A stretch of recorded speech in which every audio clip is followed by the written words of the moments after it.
সাহিদি সাহেবের ওয়াজ শুনছি, আমাকেও রাজাকার বলা হয়েছে। একজন আলেমের ওয়াজ শুনলে যদি রাজাকার বলা হয়, তাদের ধ্বংস এভাবেই হবে। কথা বলেন ঠিক না? সময় ক্ষমতা পেলে আল্লাহ পাক রব্বুল আলামিনের দিকে ঝুঁকতে হবে, আল্লাহর দিকে মনোনিবেশ করতে হবে।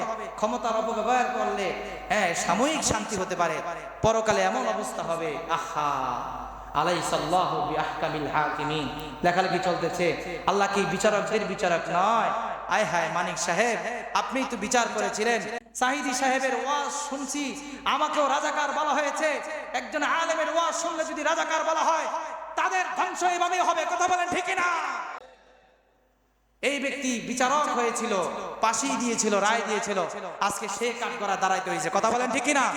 এই জন্য যারা বিচারক হবেন, খবরদার অন্যায়ভাবে বিচারককে খাটাবেন না। আল্লাহ পাক রব্বুল আলামিন বিচারের ক্ষমতা দিয়েছেন, সঠিকভাবে বিচারকে ব্যয় করবেন। কথা বলেন ঠিক না? সঠিক জায়গায় বিচার করবেন, আল্লাহ পাক রব্বুল আলামিন আপনাকে সাহায্য করবেন। যাদের ক্ষমতা লোভ বেশি, তাদের উচিত আল্লাহ পাক রব্বুল আলামিন ক্ষমতা টিকাবার জন্য যে গুণ দিয়েছেন, 10টা গুণ আমি বয়ান করেছিলাম। যাদের ক্ষমতায় বেশি থাকতে চান, ভালো হয়ে যান, আপনাকে জনগণ আজীবন ক্ষমতা রাখবে। কথা বলেন ঠিক কিনা? আমৃত্যু ক্ষমতায় রাখবে। জুলুমে কেন যাবেন? আপনি ভালো হন, আপনাকে সবাই চাবে, সবাই রাখতে চাবে। আর জুলুমবাজ হলে কেউ আপনাকে রাখতে চাবে না। এই জন্য আল্লাহ পাক রব্বুল আলামিন নমরুদের মতন এমন কাফেরকে আল্লাহ পাক রব্বুল আলামিন কি করলেন? শুধু ল্যাংরা বিবাউদাতি, ল্যাংরা দিয়ে শেষ করে দিয়েছেন। এখানে আল্লাহ পাক রব্বুল আলামিনের শক্তি কাজ করছে। এরপরে নূহ আলাইহিস সালামের এই গোষ্ঠীকে আল্লাহ পাক রব্বুল আলামিন পানি দিয়া, এরপরে আদ জাতিদেরকে বাতাস দিয়ে আল্লাহ তাআলা ধ্বংস করে দিলেন।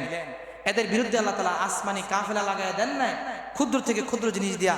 নমরুদের খোদাই খাহেশ আল্লাহ পাক রব্বুল আলামিন বাহারে কুলজুমের ভিতরে চুবায়া খোদাই খাহেশ আল্লাহ তাআলা মিটিয়ে দিলেন। এজন্য এখান থেকে আমাদের সবক নিতে হবে যে আল্লাহ পাক রব্বুল আলামিন সব ক্ষমতাবানদের ক্ষমতাওয়ালা। কথা বলেন ঠিক কিনা? আল্লাহ পাক রব্বুল আলামিনের ক্ষমতার উপরে আর কারো কোনো ক্ষমতা চলে? আল্লাহ